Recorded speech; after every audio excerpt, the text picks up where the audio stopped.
आज बात करते हैं दोस्तों पीरियड्स की, पीरियड्स के टाइम के चैलेंजेस की और आपकी डाइट या न्यूट्रिशन इसमें क्या रोल प्ले कर सकता है आपके पीरियड्स और उसके सिम्टम्स को बेटर करने के लिए।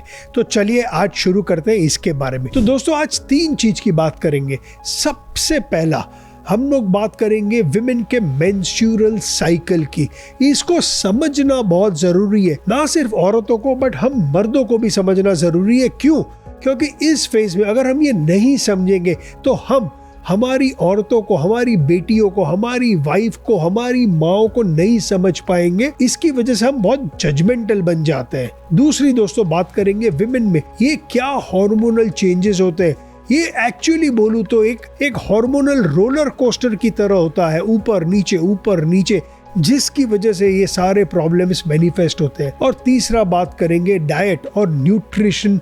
आपको समझना होगा क्या होता है इस फेज में जिससे कि आप उनकी मदद कर सके। तो दोस्तों जब हम विमेन की मेंस्ट्रुअल साइकिल की बात करते हैं, याद रखिएगा ये मोस्ट ऑफ द टाइम हम उनके रिप्रोडक्टिव ईयर्स की बात करते हैं, जब से वो प्यूबर्टी हिट करते हैं और जब से उनका मेनोपॉज हिट होता है, इस फेज की बात करते हैं। दूसरा दोस्तों इसको एक्सप्लेन करने के लिए मैंने अज्यूम किया है 28 दिन की साइकिल। हालांकि बहुत सारी विमेन में ये शायद छोटी भी होती है या लंबी भी होती है। तीसरा दोस्तों इसके 3 फेजेस होते हैं। सबसे पहला फेज जब वो ब्लीड करती है जिसको हम मेंस्ट्रुअल फेज बोलते हैं, दूसरा जिसको हम फॉलिक्यूलर फेज बोलते हैं और तीसरा जिसको हम ल्यूटिल फेज बोलते हैं। ये तीनों फेज समझना इंपॉर्टेंट इसलिए क्योंकि ये तीनों फेजेस में कौन कौन से हार्मोन प्ले करते हैं बहुत अलग होते हैं। पहले दोस्तों मैं 0 डे से शुरू करूंगा, उनका मेंस्ट्रुअल फेज। ये दिन पे उनका पीरियड शुरू होता है जिसको हम लोग फर्स्ट डे ऑफ ब्लीडिंग भी बोलते हैं। दोस्तों अगर छोटा सा भी स्पॉटिंग हुआ या हैवी पीरियड हुआ, ये दोनों को हम साइन बोलते हैं उनके डे 0 का। डे 0 दोस्तों मतलब उनकी जो एंडोमेट्रियल लाइनिंग थी उसने शेडिंग शुरू की। इसके बारे में हम आगे बात करेंगे। तीसरा दोस्तों ये 7 दिनों में हर विमेन ब्लीड करती है। ये ब्लीडिंग तीसरे दिन से 7वें दिन तक कंटिन्यू रहती है। बहुत इंपॉर्टेंट है ये समझना। क्यों? क्योंकि इस पीरियड में इनको मेंस्ट्रुअल पेन बहुत ज्यादा कॉमन है। एक सर्वे के अनुसार 84% विमेन एक्सपीरियंस पीरियड पेन। दूसरा दोस्तों हर 5 में से 1 विमेन को ये पेन बहुत ज्यादा सीवियर होता है जो उनकी डे टू डे एक्टिविटीज में इंटरफियर करता है। इस दौरान दोस्तों आपको आपकी बेटी में, आपकी वाइफ में, आपके मॉम में कुछ कॉमन सिम्टम्स दिखेंगे। सबसे पहला बहुत ज्यादा टायर्डनेस या फटीग। दूसरा लोअर बैक में उनको अक्सर पेन होगा। तीसरा दोस्तों हेडेक भी होता है। चौथा दोस्तों उनको मेंस्ट्रुअल क्रैम्प्स भी होते हैं। पांचवा दोस्तों ये सब की वजह से उनको मूड स्विंग्स होता है। दोस्तों ये नॉर्मल प्रोसेस है, इसके पीछे की बहुत बड़ी वजह है इस दौरान उनके हार्मोन लेवल सबसे लोवेस्ट होते हैं। ये सारे सिम्टम्स उनका मैनिफेस्टेशन है। इस दौरान दोस्तों प्लीज, चाहे वो बेटी हो, चाहे आपकी वाइफ हो, बहन हो या माँ हो, प्लीज थोड़ा सा केयरफुल रहिए, उनको समझिए, उनकी मदद करिए, ना कि आप उनके ऊपर इस फेज में गुस्सा हो जाए। दूसरा फेज दोस्तों होता है जिसको हम फॉलिक्यूलर फेज बोलते हैं। फॉलिक्यूलर फेज के मिड साइकिल में उनका ओव्यूलेशन भी होता है, एग्स आते हैं इन द प्ले। इसका प्रोसेस दोस्तों शुरू होता है through the stimulation of follicle stimulating hormone या FSH। दूसरा हार्मोन इस फेज में जो काम करता है वो होता है एस्ट्रोजन। आप डायग्राम में देखेंगे FSH लेवल्स बढ़ते जाते हैं और ये एक पीक रीच करते हैं जस्ट बिफोर ओव्यूलेशन। इस टाइम में आप देखेंगे एस्ट्रोजन लेवल्स भी बढ़ना शुरू करते हैं और ये जब अपना पीक रीच करते एस्ट्रोजन, तब ओव्यूलेशन शुरू हो जाता है। इस पीरियड में दोस्तों फॉलिकल फिगर आउट करता है क्या वो एग एक स्पर्म के साथ मीट करने वाला है कि नहीं। अगर वो मीट करने वाला है तो वो एंडोमेट्रियम लाइनिंग के साथ अटैच करेगा। दोस्तों ये वो पीरियड है जब आप देखेंगे विमेन आर मोस्ट एनर्जेटिक। ये लोग बहुत अपबीट बिहेव करते हैं, अगेन क्योंकि दोनों हार्मोन स्पेशली एस्ट्रोजन अपने पीक पे पहुंचता है। ये वो भी पीरियड है दोस्तों जब उनकी सेक्सुअल ड्राइव अपने पीक पे होती है, उनकी एनर्जी अपने पीक पे होती है। इवोल्यूशनरी पर्सपेक्टिव से आप देखेंगे तो बेसिकली उनकी बॉडी इनको एंकरेज कर रही है एक्टिव होने के लिए, सोशल होने के लिए, ताकि वो सेक्स कर सके और बच्चा पैदा कर सके। ये बहुत ही इंपॉर्टेंट फेज होता है फ्रॉम रिप्रोडक्शन स्टैंड पॉइंट। दोस्तों जहां विमेन में ये फॉलिकुलर फेज खत्म होता है, वहां उनका ल्यूटल फेज शुरू होता है। ल्यूटल फेज में दोस्तों दो डिफरेंट हार्मोन्स डोमिनेट करते हैं। पहला जिसको हम ल्यूटेनाइजिंग हार्मोन या LH बोलते हैं, और दूसरा प्रोजेस्टेरोन। ये दोनों के रोल बहुत डिफरेंट है FSH और एस्ट्रोजन से। ल्यूटल फेज में दोस्तों प्रिपरेशन शुरू होता है एंडोमेट्रियल लाइनिंग का for the implantation of the egg. बहुत इंटरेस्टिंग है दोस्तों करीबन 14th डे में जनरली आपके LH hormone are at its peak. यहाँ पर लाइनिंग प्रिपेयर कर रही है इम्प्लांटेशन के लिए। यहाँ पर दोस्तों विमेन के प्रोजेस्टेरोन लेवल्स भी बढ़ना शुरू करते हैं up to about 21st day. 21st day में जनरली प्रोजेस्टेरोन लेवल्स पीक करता है। क्यों? क्योंकि यहाँ पर विमेन की बॉडी फिगर आउट करती है क्या वो विमेन प्रेग्नेंट थी या नहीं। अगर प्रेग्नेंट है तो वो एग ये एंडोमेट्रियल लाइनिंग में इम्प्लांट होगा। अगर वो प्रेग्नेंट नहीं है तो बॉडी को नेचुरली ये एंडोमेट्रियल लाइनिंग को शेड करना शुरू करना होगा। अगर आप एक विमेन की लाइफ देखेंगे, अज्यूमिंग एक विमेन को 2 या 3 बच्चे होते हैं और उसकी पूरी रिप्रोडक्टिव लाइफ देखेंगे जो करीबन 40 साल जितनी होती है, वो प्रेग्नेंट सिर्फ 2 या 3 बार होती है, लेकिन हर महीने उसको इस साइकिल से गुजरना पड़ता है, उसकी बॉडी को इस साइकिल से गुजरना पड़ता है।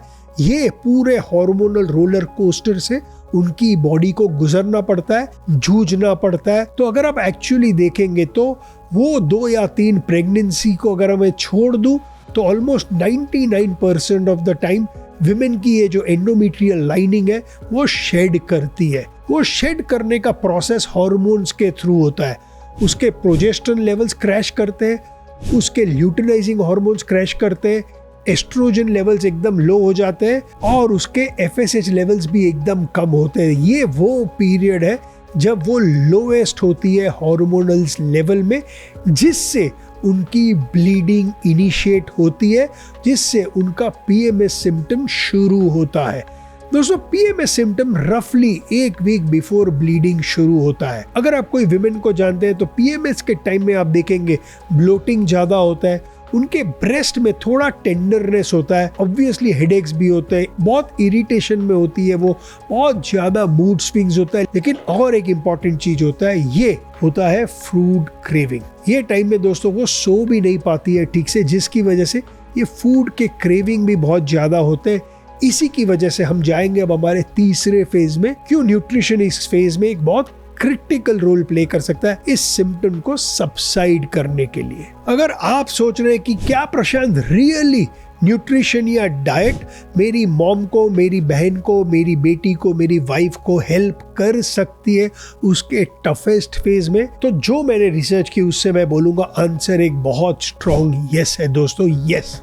अगर आप उनको एंकरेज करेंगे जो मैं अब शेयर करने वाला हूँ बेसिक प्रिंसिपल्स को फॉलो करने के लिए, फिर आप खुद ऑब्जर्व करके ये पता लगाइएगा कि ये प्रिंसिपल्स काम करते हैं या नहीं काम करते हैं। एक चेतावनी भी दूंगा दोस्तों, न्यूट्रिशन इन सिम्टम्स को जीरो नहीं करेगा, ये सिम्टम्स नहीं जाने वाले हैं। न्यूट्रिशन को दोस्तों विमेन एक टूल की तरह इस्तेमाल करे, जिससे ये जो उसके PMS और पीरियड का फेज है उसमें ये टूल उनकी मदद कर सकता है सिम्टम्स को कम करने में। जब दोस्तों हम न्यूट्रिएंट की बात करते हैं तो बेसिकली 2 न्यूट्रिएंट्स की बात करते हैं। पहले बात करते हैं दोस्तों मैक्रो न्यूट्रिएंट की, जो हमारी बॉडी को मैक्रो यानी कि लार्ज क्वांटिटी में चाहिए, और दूसरी हम बात करेंगे माइक्रो न्यूट्रिएंट की, विटामिन की और मिनरल्स की, जो हमारी बॉडी को छोटे मात्रा में चाहिए। जब मैक्रो न्यूट्रिएंट की बात करते हैं सबसे पहले दोस्तों आता है फैट्स।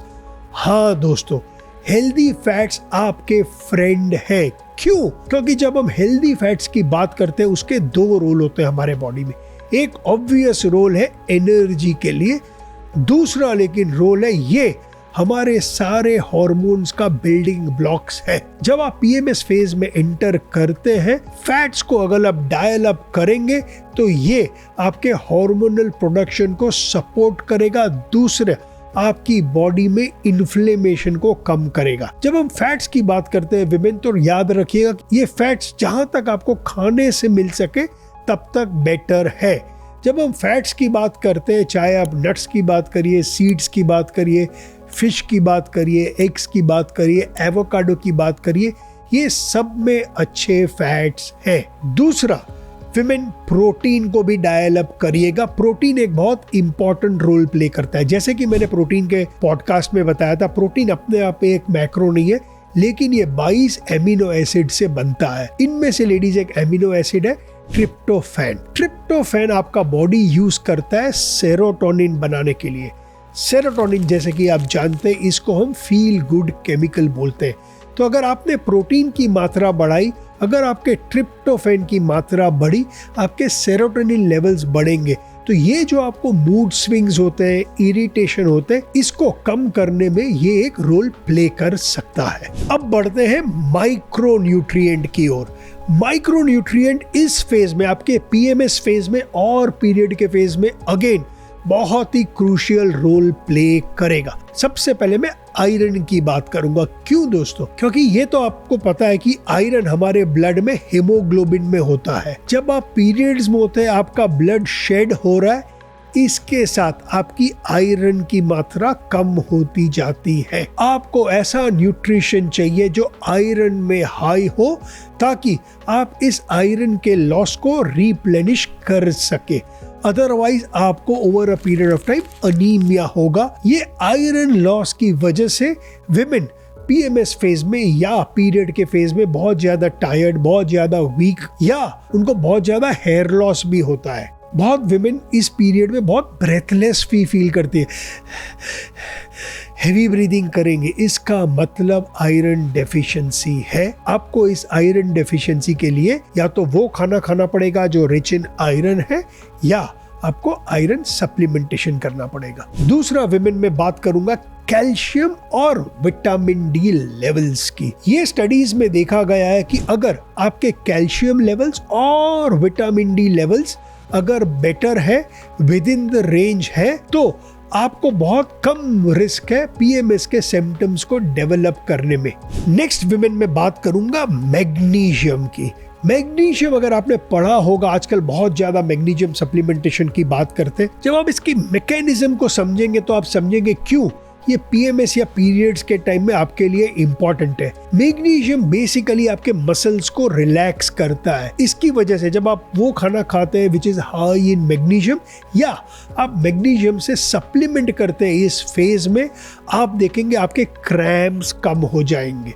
दूसरा, इसकी वजह से सेरोटोनिन लेवल्स भी बढ़ते हैं, जो कि एक मूड बेटरिंग करने का न्यूरोमॉड्यूलेटर है। इसकी वजह से भी जब मैग्नीशियम सप्लीमेंटेशन लेते हैं तो आपको इसका फायदा मिलता है। अब मैं आगे बढ़ूंगा हमारे बी विटामिन पे। अगर आपने मेरा विटामिन का यूट्यूब वीडियो देखा था तो उसमें मैंने बहुत सिंपल तरीके से बी विटामिन को समझाया था, जहां मैंने बोला था बी विटामिन का मतलब एनर्जी, बी विटामिन का मतलब मूड। जब हम बी विटामिन ड्यूरिंग पीएमएस या पीरियड्स की बात करते हैं तो एक पर्टिकुलर बी विटामिन इंपॉर्टेंट होता है, जिसको हम विटामिन B6 या पायरिडॉक्सिन भी बोलते हैं। B6 विमेन काम आता है सेरोटोनिन लेवल्स को बढ़ाने में। इसी की वजह से आपके मूड्स को बेटर करते हैं। एक स्टडी हुई थी रॉयल विमेन्स हॉस्पिटल ऑस्ट्रेलिया में, जिन्होंने देखा था कि अगर आप इस फेज में विटामिन 6 का सप्लीमेंटेशन करते हैं विटामिन B1 के साथ, तो ये आपके पीएमएस के मूड डिस्टर्बेंसेस और पेन को बहुत कम कर देते हैं। कितना सप्लीमेंटेशन उस स्टडी में? 50 मिलीग्राम्स ऑफ विटामिन B6 हर दिन। नेक्स्ट मैं बात करूंगा अदरक की। हमारे एंशिएंट विजडम में अदरक का एक बहुत बड़ा महत्व है। मैंने इंडियन स्पाइसेस के ऊपर भी एक पूरा डिटेल्ड पॉडकास्ट किया है, वहां मैं बात करता हूं इसके पावर के बारे में। अगर आपके पीएमएस सिम्टम्स और आपका पीरियड पेन बहुत ज्यादा स्ट्रॉन्ग है तो प्लीज इस फेज में जिंजर यानी कि अदरक को आप अपने खाने में इनकॉर्पोरेट करिए। एक स्टडी हुई थी जहाँ ये देखा गया कि जो जिंजर पाउडर लेते थे 750 से 2000 मिलीग्राम अप टू अबाउट 2 ग्राम हर दिन, उनके मेंस्ट्रुअल पेन करीबन 85% कम हो गए कंपेयर टू अ ग्रुप जो लोग जिंजर नहीं लेते थे। नेक्स्ट मैं आगे बढ़ूंगा घर के खाने की ओर। आपका पीएमएस फेज हार्मोन लेवल्स बहुत कम है, हमने ऊपर बात की थी, इसकी वजह से आपको बहुत स्ट्रॉन्ग क्रेविंग्स होगी खाने की, स्पेशली फ्राइड खाने की, शुगरी फूड्स खाने की, और ये आपके दुश्मन है। अगर आप रियली चाहते हैं कि आपके पीएमएस के सिम्टम्स कम हो तो ये जो फेज है उसमें बाहर खाना बंद करें, अल्ट्रा प्रोसेस फूड कम करें, और इस टाइम में जितना ज्यादा आप घर में खाना खाएंगे, हमारे घर के कंफर्टिंग वार्म फूड को खाएंगे, ये आपके मेंस्ट्रुएशन साइकिल में बहुत ज्यादा मदद करेगा। ये टाइम में जहां तक हो सके बहुत ज्यादा मसाले वाला खाना मत खाइएगा, हो सके उतना वो खाना खाइए जो आपके डाइजेशन को सपोर्ट करता है। नेक्स्ट प्रिंसिपल में जाऊंगा हाइड्रेशन के ऊपर। ये फेज में हाइड्रेशन बहुत क्रिटिकल है, आपको बहुत ज्यादा पानी पीना पड़ेगा। क्यों? क्योंकि जब आप डिहाइड्रेट होते हैं तो आपके हेडेक्स बहुत ज्यादा बढ़ जाते हैं। जब आप डिहाइड्रेटेड होते हैं आपके क्रैम्प्स भी और ज्यादा वर्स फील करेंगे। याद रखिएगा विमेन की ये वो फेज है जब आपके हार्मोन लेवल्स बहुत कम है, इसकी वजह से आपको हेडेक्स भी आते हैं, इसकी वजह से आपको मसल क्रैम्प्स भी आते हैं, क्योंकि आपकी ब्लड वेसल्स कॉन्स्ट्रिक्ट कर रही है। बहुत इंपॉर्टेंट है आप अपने आप को हाइड्रेट प्रॉपरली करिए। नेक्स्ट उन फूड्स की बात करते हैं जो आपको पीएमएस या पीरियड के टाइम में या तो कम करने या कंप्लीटली अवॉइड करने हैं। सबसे पहला कैफीन। पीएमएस और पीरियड में जब आपके क्रैम्प्स बहुत ज्यादा सीवियर होते हैं, कैफीन को कम करना या नहीं लेना इंपॉर्टेंट है। क्यों? क्योंकि जब हम कैफीन लेते हैं तो हमारे ब्लड वेसल्स कॉन्स्ट्रिक्ट करते हैं, ये आपके क्रैम्प्स को थोड़ा वर्सन ऑफ करेंगे। दूसरा, बहुत जनों में कैफीन एक एंजाइटी क्रिएट करती है जो आपको नहीं चाहिए। तो अगर आप मेरी तरह बहुत ही कंपल्सिव ब्लैक कॉफी ड्रिंकर है, उस फेज में आप कॉफी की जगह डीकैफिनेटेड कॉफी भी पी सकती है। डीकैफिनेटेड कॉफी आजकल हर सुपरमार्केट में मिलती है। दूसरा, आप नॉर्मल ब्लैक कॉफी भी पी सकती है, लेकिन उसमें पानी थोड़ा ज्यादा मिलाइए। अगर आप एक यंग टीनेजर है, जेन जी है, और अगर आपको एनर्जी ड्रिंक जैसे कि रेड बुल वगैरह की आदत है, इस फेज में वो भी नहीं अलाउड। क्यों?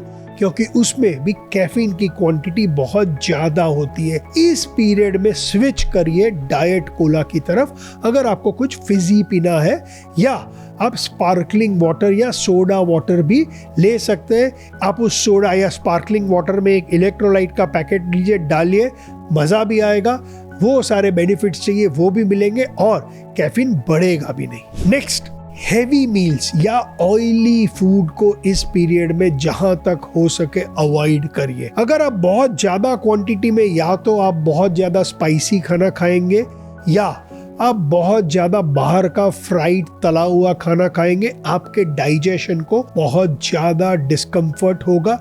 इसकी वजह से आपको जो ब्लोटिंग होती है वो और ज्यादा बढ़ेगी, जिसकी वजह से इसका डायरेक्ट इम्पैक्ट आपके मूड के ऊपर होगा। मैंने हाल ही में फैट के ऊपर एक पूरा एपिसोड किया था। ये वो पीरियड है जहां आपको वो खाना चाहिए जो आपके लार्ज इंटेस्टाइन में आसानी से जाए और आपके लार्ज इंटेस्टाइन के गट बैक्टीरिया इसको आसानी से डाइजेस्ट कर सके और रिलीज कर सके। नेक्स्ट, इस फेज में शुगरी फूड या प्रोसेस्ड या अल्ट्रा प्रोसेस्ड स्नैक, चाहे वो कोला हुआ, फ्रूट जूस हुआ, भुजिया हुआ, चिप्स हुआ, कुकीज हुई, इसको अवॉइड करिए। 2 रीजन से, क्योंकि आप क्रेव करते हैं, आपको एक शुगर स्पाइक तो मिलेगा, आपका मूड बेटर होगा, लेकिन क्योंकि ये बहुत हैवी होते हैं शुगर और सिंपल कार्ब्स में, जितना जल्दी ये स्पाइक होता है उतना ही जल्दी ये क्रैश भी होता है। लास्ट इस फेज में दारू मत पीजिए विमेन, अल्कोहल को एकदम कम या 0 कर दीजिए। जैसे कि मैंने अल्कोहल के ऊपर भी पूरा एक एपिसोड किया था जहां मैंने बताया था क्यों एक्सेस अल्कोहल या अल्कोहल से आपकी फटीग लेवल्स बढ़ जाते हैं, ब्रेन फॉग बढ़ जाता है।